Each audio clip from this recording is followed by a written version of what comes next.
ওমা লাকুম, আল্লাহ রাব্বুল আলামিন বলেছেন ওমা লাকুম, তোমাদের কি হয়েছে? তোমরা জিহাদ কেন করো না? ইসলাম প্রতিষ্ঠার জন্য তোমরা সংগ্রাম কেন করো না? চেষ্টা কেন করো না? কি হয়েছে? জিহাদটা কিসের জন্য হবে? ফি সাবিলিল্লাহ, আল্লাহর রাস্তায় হবে। ওয়াল মুস্তানাফিনা মিনার রিজালি ওয়ান নিসাই ওয়াল বিলদানিল্লাযিনা ইয়াকুলুনা রাব্বানা, যে সমস্ত দুর্বল নারী পুরুষ জালেমে আহলুহা, এ আমাদের রব, মুক্তি দাও আমাদেরকে এই জালেমদের হাত থেকে। অত্যাচারী ব্যক্তি যারা আমাদের প্রতি অত্যাচার করছে, জুলুম করছে, তাদের থেকে তুমি আমাদেরকে মুক্তি দাও। ওয়াজআল লানা মিন লাদুনকা ওয়ালিয়া ওয়াজআল লানা মিন লাদুনকা নাসিরা, নচেত আপনি আমাদেরকে একজন সাহায্যকারী দেন, আর অথবা আমাদের একজন বন্ধু পাঠিয়ে দেন। মুসলমানেরা আতঙ্কবাদী, মুসলমানের জঙ্গিবাদ, মুসলমানরা অমুক ইত্যাদি অনেক রকম আওয়াজ ওঠে। আসল ব্যাখ্যা কিন্তু এটা নয়। জিহাদ এর ব্যাখ্যা আর লড়াই এর ব্যাখ্যা সম্পূর্ণ আলাদা। লড়াইয়ের আরবি হচ্ছে হারব, হারাবা, হারব, ওয়ার।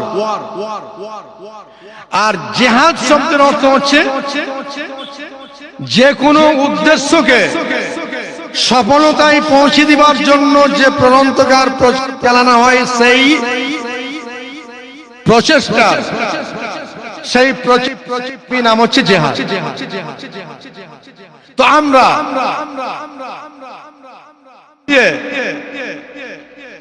ইসলামকে সফলতার শীর্ষে পৌঁছাবার জন্য প্রেরণাকার প্রচেষ্টা আমরা এখানে উপস্থিত হয়েছি। জিহাদ মানে যুদ্ধ কোনোদিন নাই, হাদিস এবং কোরআনের কোনো ভাষা নেই।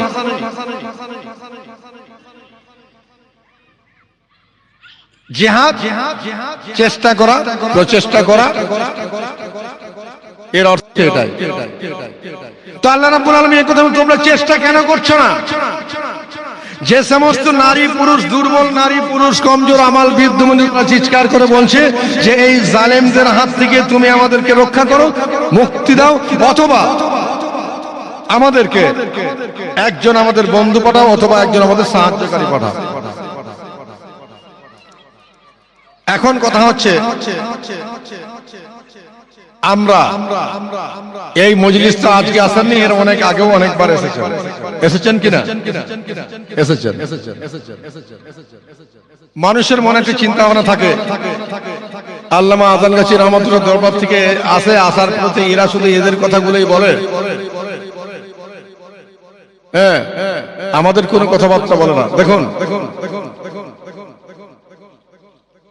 যেটা বাস্তব কথা, যেটা সত্যি কথা, সেটা কিন্তু বলতেই হয়। আর সত্যি কথা যদি আপনি বলতে পারেন, না পারেন, চুপ করে থাকেন, তাহলে আপনি কিন্তু গোঙা শয়তান, বোবা শয়তান।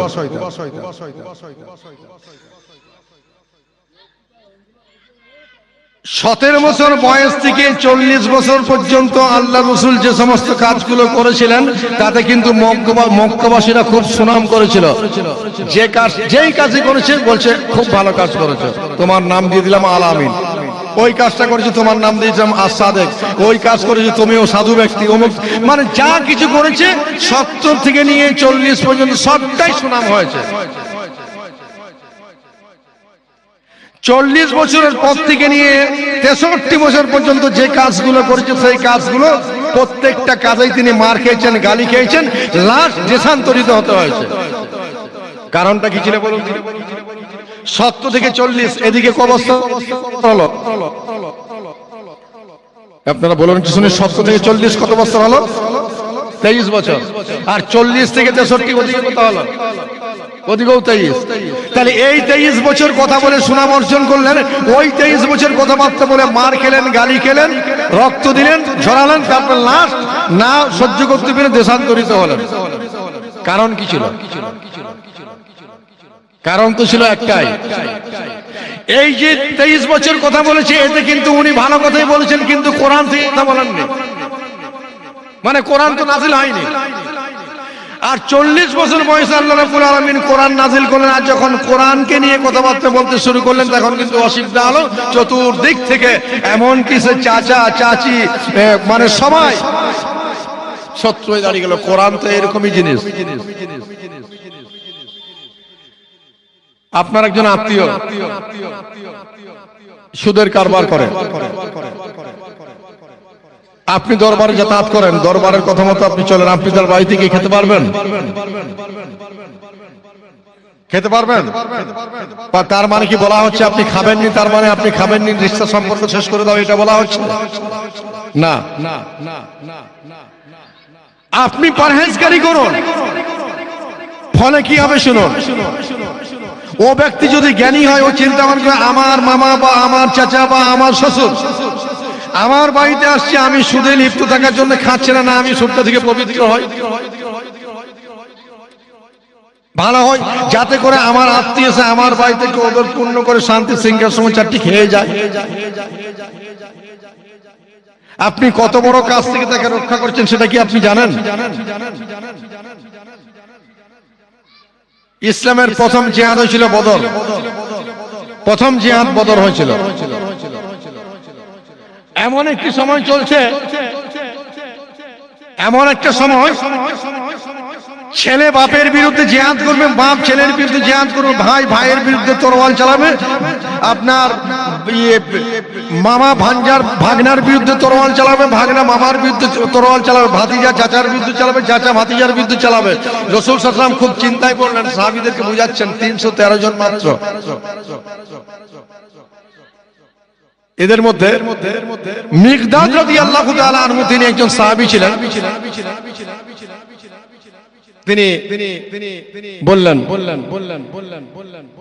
ইনজিবিনা ইয়া রাসূলুল্লাহ সাল্লাল্লাহু আলাইহি ওয়াসাল্লাম হাইসুমা তাসা হাইসুমা আমারাকুমুল্লাহ আমারাকাল্লাহ, বুখারী শরীফের হাদিস। ইয়া রাসূলুল্লাহ সাল্লাল্লাহু আলাইহি ওয়াসাল্লাম, আপনি যেদিকে ইচ্ছা আমাদেরকে সেদিকে নিয়ে চলুন, মানে বদরের প্রান্তে নিয়ে যাবার জন্য সাহাবীদেরকে তৈরি করছেন। দেখা যাচ্ছে একরকম অবস্থাতে কি করে জিহাদ হবে। উনি বললেন, যেদিকে ইচ্ছা আপনি সেদিকে, হাইসুমা আমারাকাল্লাহ, যেদিকে আপনার আল্লাহ হুকুম করে সেদিকে আমাদেরকে নিয়ে চলুন। আমরা মুসা আলাইহিস সালামের উম্মতের মতো বলবো না যে মুসা তুমি আর তোমার আল্লাহ যুদ্ধ করো, আমরা যুদ্ধ যাব না, এই কথা বলবো না। আর ততক্ষণ পর্যন্ত জিহাদ করবো যতক্ষণ পর্যন্ত চোখের পাতা নড়চড় করে। আজকে আপনি খাটা বন্ধ নয়, এটা একটা জিহাদ।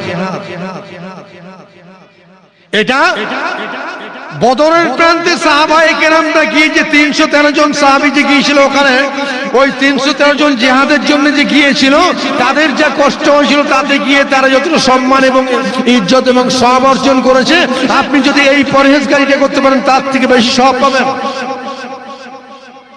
যদি বলেন কেমন করে? ইসলামে যে সমস্ত জিহাদ গুলো হয়েছিল, এর থেকে বড় জিহাদ হচ্ছে নাফসের সঙ্গে জিহাদ করা। এই জিহাদ গুলো, এর থেকে বড় জিহাদ হচ্ছে নাফসের সঙ্গে জিহাদ করা। এই জন্য রাসূল সাল্লাল্লাহু আলাইহি ওয়াসাল্লাম বলেছেন, ছোট জিহাদ হয়ে গেছে, এবারে বড় জিহাদের দিকে চলো। সাহাবায়ে কেরামরা জিজ্ঞাসা, ইয়া রাসূলুল্লাহ সাল্লাল্লাহু আলাইহি ওয়াসাল্লাম, বড় জিহাদ বলছে নাফসের সঙ্গে জিহাদ করা।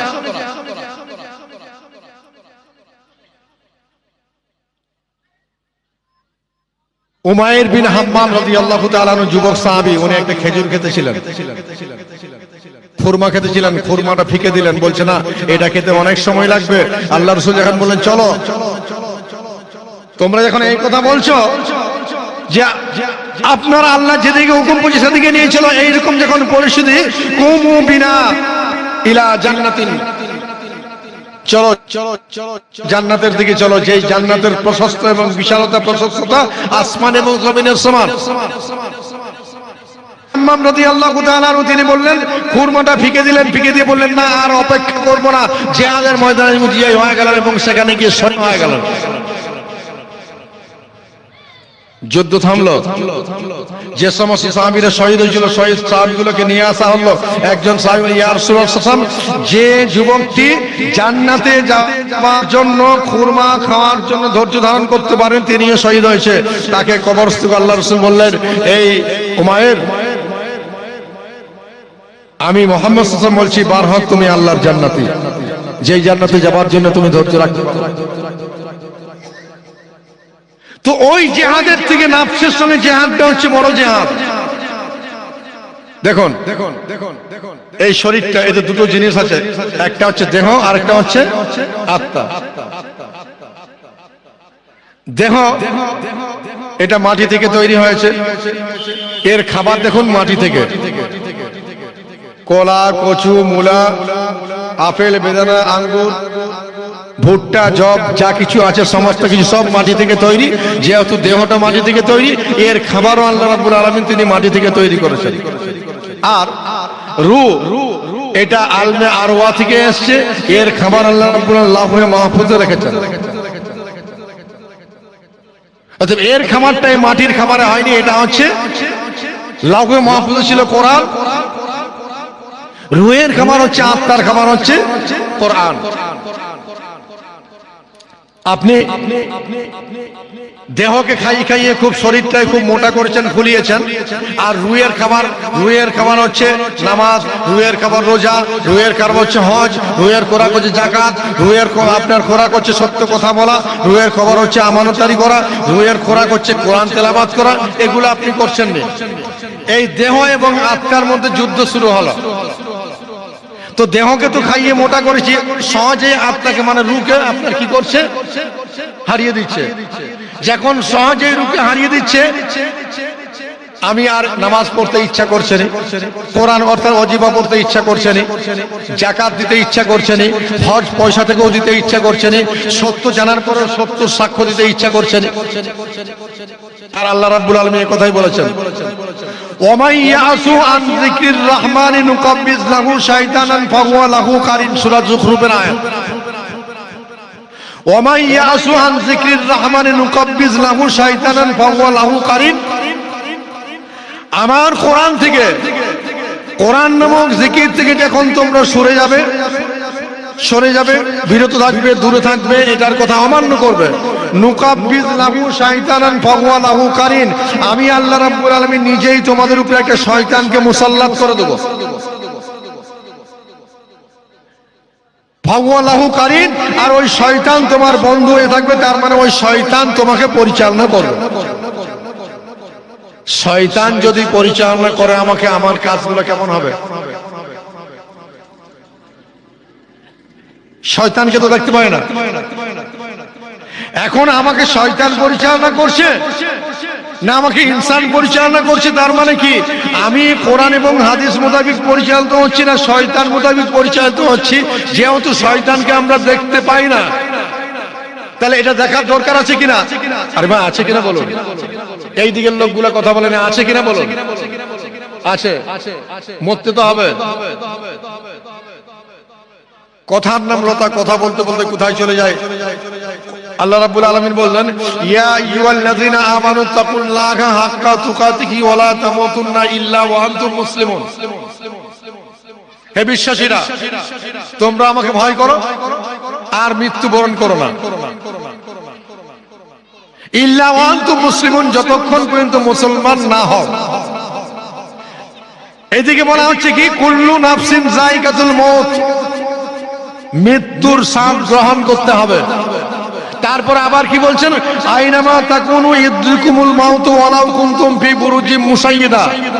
যদি সূরা নিসার আয়াত, যদি সর্বোচ্চ নক্ষত্র বুরুজে মুসাইয়্যিদাতে থাকো আর সব থেকে নিম্ন তাহাতা সারার মধ্যে থাকো, তাহলে মৃত্যু তোমাকে গিয়ে ধরবে।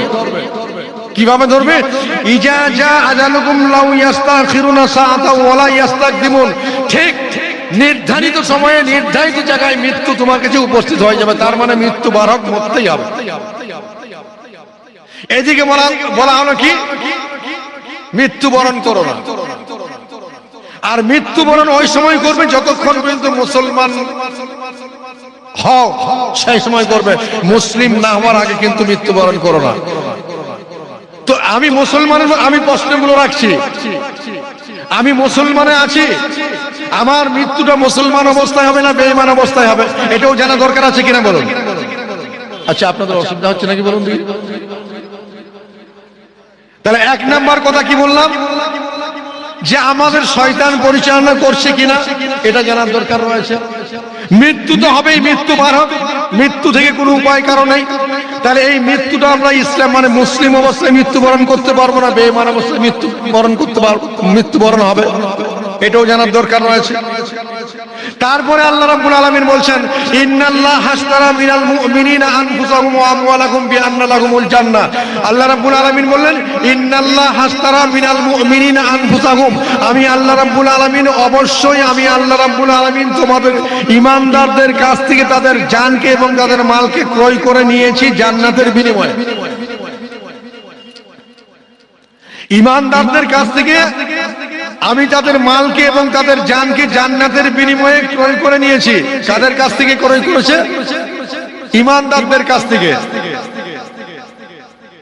যদি আমি ঈমানদার থাকি তাহলে আমার জান এবং মাল আল্লাহ রাব্বুল আলামিন জান্নাতের বিনিময়ে ক্রয় করবেন, আর যদি ঈমানদার না থাকি তাহলে কিন্তু ক্রয় হবে না। এখন আল্লাহ রাব্বুল আলামিন বললেন ক্রয় করে নিয়েছি, তো আমার জানটা উনি ক্রয় করেছেন কিনা এটাও তো জানার দরকার। এইগুলোর জন্যই তো আল্লামা আযান গাছী রাহমাতুল্লাহ এই সব মাহফিলগুলো।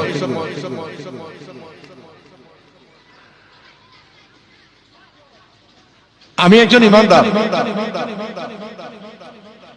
আমাদের প্রত্যেকের ঈমান কতটুকু আছে না আছে তা বলতে পারবো না, কিন্তু আমাদের আশা যে আমি ঈমানী অবস্থায় মৃত্যুবরণ করি এবং 24টা ঘন্টা ঈমানী অবস্থায় থাকি, এটা তো আমাদের প্রত্যেকের আশা না? আপনাদের আশা নেই? প্রত্যেকেরই আশা। একটা জিনিস শুনুন, আল্লাহ রাব্বুল আলামিন তিনি বললেন এমন এক সময় আসবে সুম্মা আমানু সুম্মা কাফারু, এমন একটা সময় আসবে এক্ষুনি তোমরা ঈমান অবস্থায় থাকবে, একটু পরেই তোমরা বেঈমান হয়ে যাবে, আবার একটু পরে ঈমানদার অবস্থা থাকবে, আবার একটু পরে বেঈমান হয়ে যাবে, আবার একটু পরে ঈমানদার অবস্থা থাকবে, আবার একটু পরে বেঈমান হয়ে যাবে। এরকম একটা সময় তোমাদের কাছে আসবে। ঠিক সেই সময়টা মানে 14 সিদ্দিক ভোরকলি সময় চলছে। আপনি ঘর থেকে বেরাবার পরেতে এই ঈমান কি যে কোথায় কি অবস্থায় কি দেখছি কি বলছি কি করছি কি হচ্ছে না হচ্ছে ইত্যাদি বিভিন্ন রকম ঈমানকে রাখা খুব মুশকিল।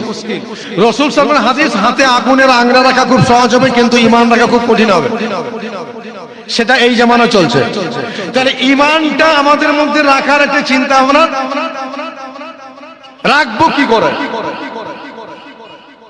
24টা ঘন্টা যাতে আমাদের মধ্য থেকে ঈমান না বেরিয়ে যায়। আপনি ঈমানদার আছেন, আপনি চুরি করছেন, তো ওই সময় ঈমান কিন্তু আপনার থেকে সরে চলে গেছে।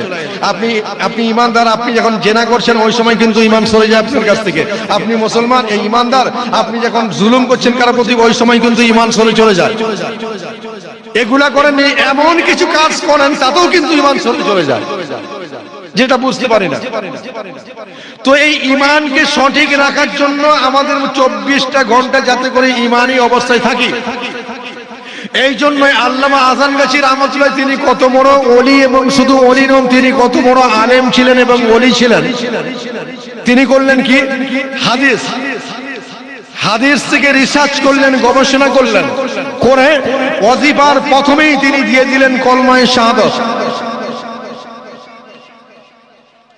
ঈমান নিয়ে আসবার জন্য কলমা তো পড়তে হয়, ঈমান আনার জন্য কলমা পড়তে হয়। চাই প্রথম কলমা নিয়ে আসুন আর চাই দ্বিতীয় কলমা শাহাদাত নিয়ে আসুন, কলমা পড়তে হয়।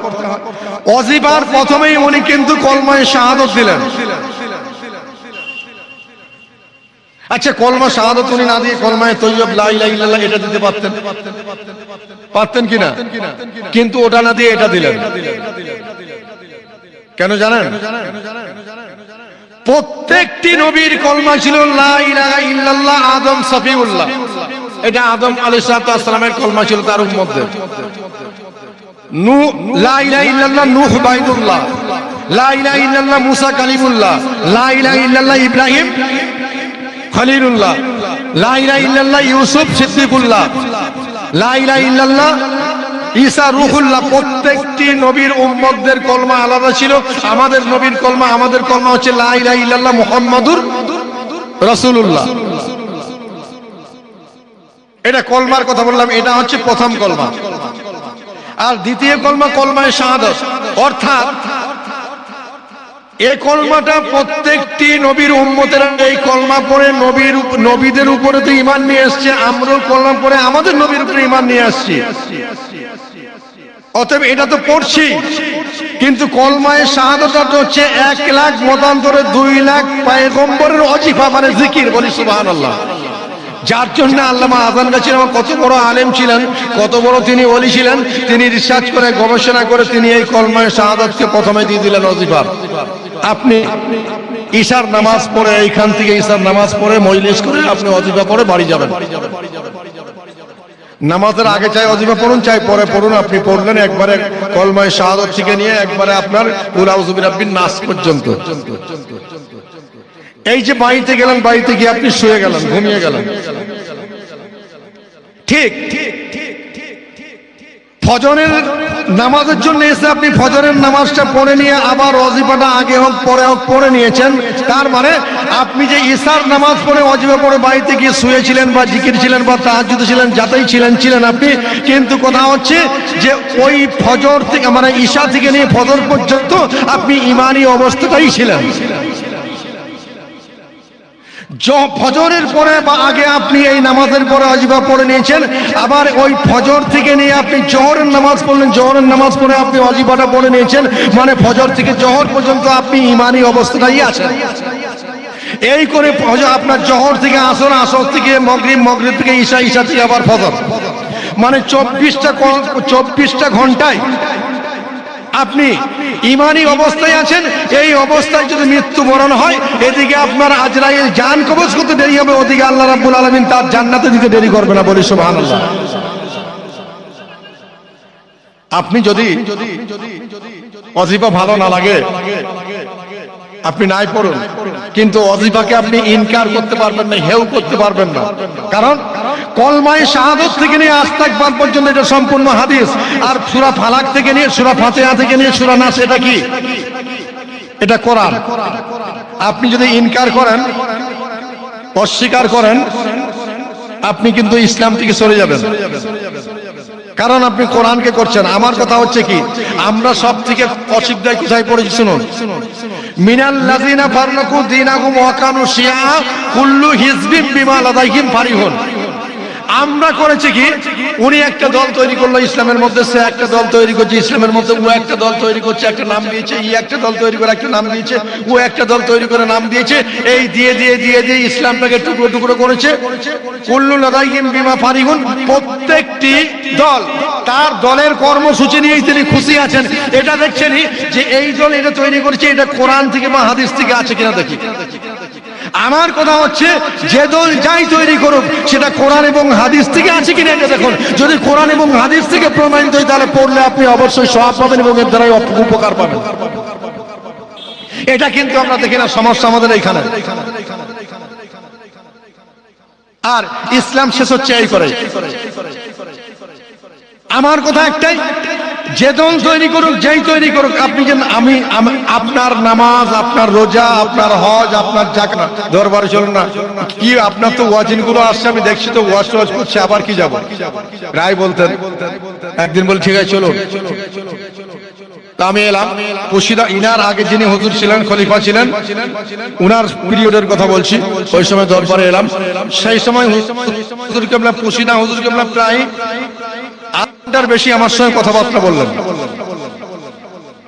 বলার পরে দুলাভাইকে বললেন যে মৌলানা সাহেব যেটি তাবারুক খাইয়ে দাও। তাবারুক খেতে ঢুকেছি, সেই ফার্স্ট দরবারে গেছি, প্রথম তাবারুক খেলাম। খাওয়ার পর যিনি নিয়ে গেছেন উনার নাম হচ্ছে ময়না, থানার অন্তর্গত আড়ংকিয়ারানা, ঔরঙ্গকিয়ারানা গ্রাম উনার বাড়ি। উনি নিয়ে গেছেন সঙ্গে। তো উনি বললেন মৌলানা সাহেব হুজুর কেবলা আপনাকে ডাকছে। আমি বলি কোথায়? উনি তো বসেছিলেন এখানে। বলছে এইখানে দাঁড়ান। তো আমি গিয়ে দাঁড়ালাম হুজুর মোবারকের সামনে। উনি একটা উর্সিকুলের কিতাব নিয়ে আমাকে দিলেন যে বাবা আপনি আলেম মানুষ, কি বলবো, আপনি কিতাবটা পড়বেন। চলে এলাম। আমার ঠিক তাসাল্লি হচ্ছে না। বলছে প্রতি সপ্তাহে আসবেন। আমি যাতায়াত করি। ঠিক মন করছে রে, কি হচ্ছে যেন, কি ব্যাপার, না বেকার আসছি না কি ব্যাপার, কিছু সত্যই বলছি এরকম পরিস্থিতি হচ্ছে আমার। আমি বেশ কয়েকটা সপ্তাহ আস্তে আস্তে মরহুম নিয়ামত সাহেব আমাদের মানে প্রবীণ ওয়াজিন ইন্তেকাল করেছে, আল্লাহ ওনার কবরকে জান্নাতুল ফিরদৌস বানিয়ে দিক। উনি, আমি, আরেকজন ওয়াজিন ছিলেন, আমরা এলাম, এসে ওয়াইন চল নামলাম। নামার পরেতে আমি একটা কাজ করলাম, সেটা আর আমি বলছি না। এরপরে রাসূলরা আল্লাহ যা সুপারিশ করবে, নবী এবং রাসূলদের আগেতে এই কোরআন সুপারিশ মানে কোরআনের সুপারিশ কবুল করবে। কেন? যেহেতু এই কোরআনটা এটা আল্লাহর কালাম, এটা আল্লাহর কথা, এটা আল্লাহর মগজ, এটা আল্লাহর হচ্ছে ব্রেন।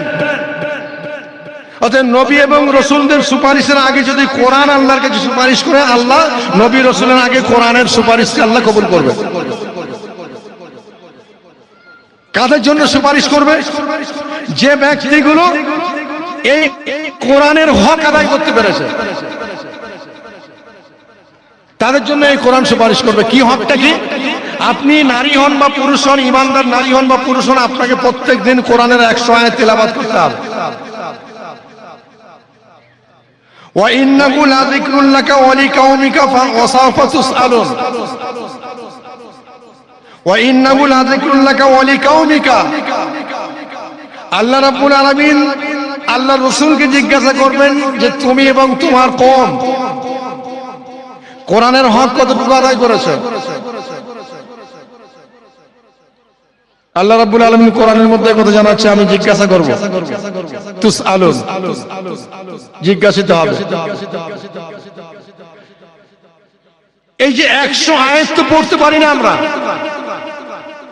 সাধারণ মানুষ তো পারবেই না। এখানেতে আল্লামা আজরানগাছী রাহমাতুল্লাহ তিনি কোরআনকে রিসার্চ করে দুনিয়ার মানুষগুলোকে বাঁচাবার একটা রাস্তা কিভাবে তৈরি করলো দেখুন। সূরা ফাতিহা, সূরা ইখলাস, সূরা ফালাক, সূরা নাস, এই 4টা সূরা মোট 30 আয়াত হয়। এই 30 আয়াতকে যদি আপনি 5 ওয়াক্ত নামাজের পরে পড়েন, 3 5 15 মানে 150 আয়াত হয়। 24 ঘন্টায় যে 5 ওয়াক্তের নামাজ, এই 5 ওয়াক্তের নামাজে এটাকে আপনি এই 4টা সূরাকে আপনি পড়লে, সূরা ফাতিহা একবার, সূরা ইখলাস 3 বার, ফালাক একবার, নাস একবার, এটাকে আপনি 5 ওয়াক্ত পড়লে 150 আয়াত পড়া হয়। কোরআনের হক আদায় করা হলো। উপকারটা কি হবে শুনুন। ওয়াকাল আর-রাসূল ইয়া রাব্বি ইন্না কওমি ইত্তাখাযু হাযাল কুরআনা মাহজুরা। সমস্ত নবী এবং রাসূলেরা উঠবে খালি খালি, আল্লাহ রাসূল হাসরের ময়দানেতে এই কোরআন বুকে নিয়ে উঠবে। আল্লাহ জিজ্ঞাসা করবে, যেটা বললাম যে কোরআনের হক কতটুকু আদায় করা হয়েছে। আল্লাহ রাসূল কি বলবেন জানেন? ওয়াকাল আর-রাসূল ইয়া রাব্বি, সূরা ফুরকানের আয়াত। ওয়াকাল আর-রাসূল ইয়া রাব্বি, আমার রব, ইন্না কওমি ইত্তাখাযু হাযাল কুরআনা মাহজুরা। আমি পৃথিবীর বুক থেকে চলে এসেছিলাম, এই কোরআনটা আমার উম্মতির কাছে রেখে এসেছিলাম। এরা এই কোরআনের প্রতি গুরুত্ব দেয় না, এই কোরআনটাকে খেলতামাশার বস্তু মনে করেছিল। ভাইরা আমার, আমি হাসির খোরাক দিই না, খেলতামাশার কথাবার্তা বলি না, খুব গভীর চিন্তা ভাবনা করুন। যেদিন সব থেকে বড় জজ আল্লাহ রাব্বুল আলামিন, তিনার উপরে আর কোনো জজ নেই, আর সব থেকে বড় ব্যারিস্টার হচ্ছে লর্ডে বলা হচ্ছে আল্লাহ রাসূল সাল্লাল্লাহু আলাইহি ওয়াসাল্লাম, তিনার উপরে আর কোনো ব্যারিস্টার নাই। যদি আল্লাহ রাসূল সাল্লাল্লাহু আলাইহি ওয়াসাল্লাম যদি কোনো উম্মত এবং উম্মতির বিরুদ্ধে আল্লাহ রাব্বুল আলামিন কাছে ওই দিন মামলা দায়ের করে, পৃথিবীতে কার ক্ষমতা আছে আপনাকে রক্ষা করার? যাতে করে আল্লাহর রাসূলের মামলার আসামি না হন, আর কোরআন যাতে আল্লাহ রাব্বুল আলামিনের কাছে আপনার জন্য সুপারিশ করে, সেই জন্য আল্লামা আজরানগাছী রাহমাতুল্লাহ কোরআন থেকে রিসার্চ করে এবং গবেষণা করে এই 4টি সূরাকে উনি দিলেন। ওগো দুনিয়ার মানুষ, তোমরা এই সূরাটাকে পড়ো। কি হবে? তোমাদের প্রত্যেক দিনে 100 জায়গায় 150 আয়াত পড়া হবে, কোরআনের হক আদায় হবে, এবং কি হবে? আল্লাহ রাসূলের মামলার আসামি তোমরা হবে না। উপরন্তু নবী এবং রাসূলরা সুপারিশ করার আগেতে কোরআন সুপারিশ করবে। এই কোরআনের সুপারিশ নবী এবং রাসূলদের আগে আল্লাহ কবুল করবে, তোমাদেরকে জান্নাতে পাঠিয়ে দিবে। আপনাদের অসুবিধা হচ্ছে? একটু বুলান আওয়াজে একটু হাঁকানি দর্শক পড়ুন দেখি।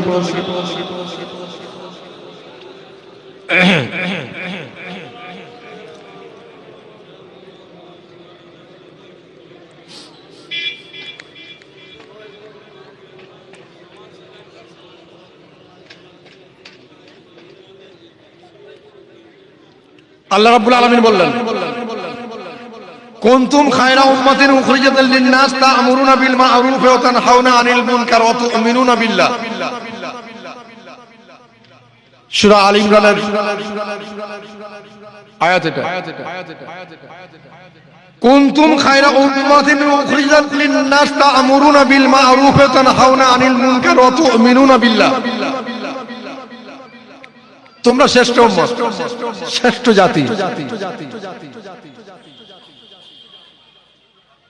উখরিজাত লিন-নাস, পৃথিবীতে তোমাদেরকে আনা হয়েছে। তা'মুরুনা বিল মা'রুফ ওয়া তানহাউনা আনিল মুনকার, ভালো কাজের আদেশ করবে আর অসৎ কাজ থেকে মানুষগুলোকে বিরত রাখবে, দূরে রাখবে। ওয়া তু'মিনুনা বিল্লাহ, আল্লাহর উপরে বিশ্বাসটা অটুট রাখবে।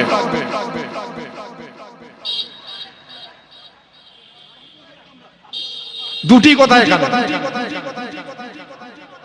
শ্রেষ্ঠ জাতি আমরা, শুধু শ্রেষ্ঠ জাতি নয়, তাফসীরের মধ্যে এসেছে খায়রে উমাম ইমামে আকওয়াম। খায়রে উমাম ইমামে আকওয়াম মানে শ্রেষ্ঠ জাতি শুধু নয়, শ্রেষ্ঠ জাতি এবং জাতি সমূহের নেতা। যত সমস্ত কাস্ট রয়েছে, জাতি রয়েছে, সমস্ত জাতিকে পরিচালনা করব আমরা, যেমন পরিচালনা আগে করা হয়েছিল। দেখুন, এখন আমরা শ্রেষ্ঠ জাতিতে আছি, আমরা নেতৃত্ব করতে পারি? আমরা কিন্তু সেটা পারি না। কেন পারি না? এই কোরআন এবং হাদিস থেকে যতক্ষণ সরে যাব, যখনই সরে যাব আমাদের সম্মান, আমরা কিন্তু অসম্মানের দিকে চলে যাব। আর যতক্ষণ পর্যন্ত কোরআন এবং হাদিস, আল্লাহ এবং রাসূল এবং কামেলিন আল্লামালা এদের আদেশ, এদের সহিষ্ণু থাকবো, ততক্ষণ পর্যন্ত আমরা শ্রেষ্ঠ হিসাবেই থাকবো। যাই হোক, আমার সময় শেষ। মোল্লা সাহেব বললেন লাল কার চলে আসছে, আমি গাড়ি ধরবো। হ্যাঁ, যেটুকু আমি বললাম, আপনারা যেটুকু শুনলেন, আমার বলার থেকে আপনাদেরকে শোনার থেকে তার থেকে অনেক বেশি আল্লাহ রাব্বুল আলামিন আমাদেরকে আমল করে চলার তৌফিক এনায়েত করেন। এই বলে আমি আমার বক্তব্য শেষ করলাম। আমার বক্তব্যের মধ্যে যদি কোনো রকম বেয়াদবি হয়ে থাকে, আল্লাহর বাস্তে আপনাদের ছোট ভাই হিসাবে আমাকে ক্ষমা করবেন। ওমা আলাইনা ইল্লাল বালাগ, হাক্কানি দর্শকপুর। আল্লাহুম্মা সাল্লি ওয়া সাল্লিম।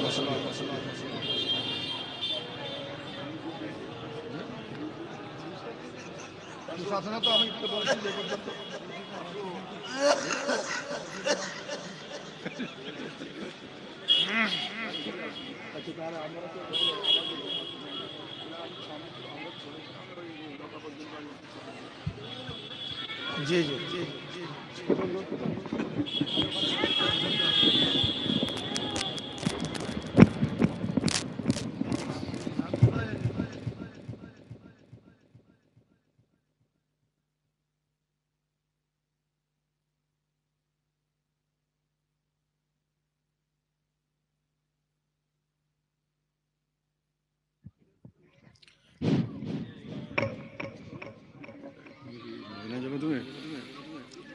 কালকে যাবো, পরশু।